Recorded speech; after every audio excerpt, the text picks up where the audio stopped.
Many of us may have sensed it intuitively, love is indeed key to a happy and fulfilling life.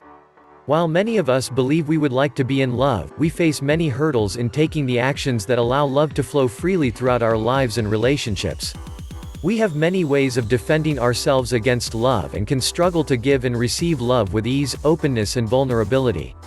With love being closely connected to meaning and fulfillment, it is important for each of us to define love as an action or series of actions we need to take to bring us closer to the people we value. Love includes feeling for the other that goes beyond any selfishness or self-interest on the part of the loved one. As such, love nurtures and has a positive effect on each person's self-esteem and sense of well-being. Love never involves deception, because misleading another person fractures his or her sense of reality. Relationships tend to go south when we stop taking actions that our partner would perceive as loving and instead start looking to our partner solely to meet our own needs. It is important to distinguish emotional hunger from real love. Have we ever witnessed a parent hugging a child and wondered whether the hug was intended to comfort the child, offering reassurance and care, or to soothe the parent, taking something from the child? When we reach out to our partner, it can be valuable to examine whether our behaviors are for them or for ourselves. Are we looking to them to fulfill us in some way that is unfair to them?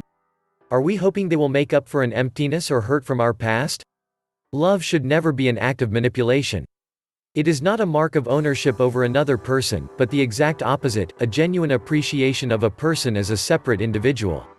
When we see that person this way, we allow ourselves to fully value them for who they are and for the happiness they bring to our lives. We are driven to be generous towards that person, to show compassion and kindness in a way that both they and the outside world would view as loving. There are many barriers we put in place that not only keep us from finding this type of relationship but from achieving it with the person we love. One reason we wind up in less than loving relationships is the ways we were treated in our past relationships.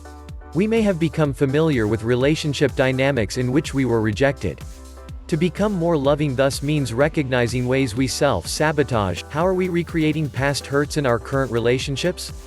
As we reflect on these behaviors, we learn a lot, not only about how we interfere with our naturally loving feelings for others, but about the negative ways we feel about ourselves.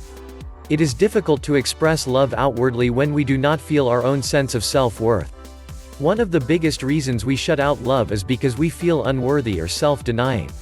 Therefore, to have a loving relationship, we must challenge our negative self-concept, or critical inner voice. When we do this and take the loving actions that contradict our critical self-image, we enhance our own sense of worth and are able to get closer to the people we love.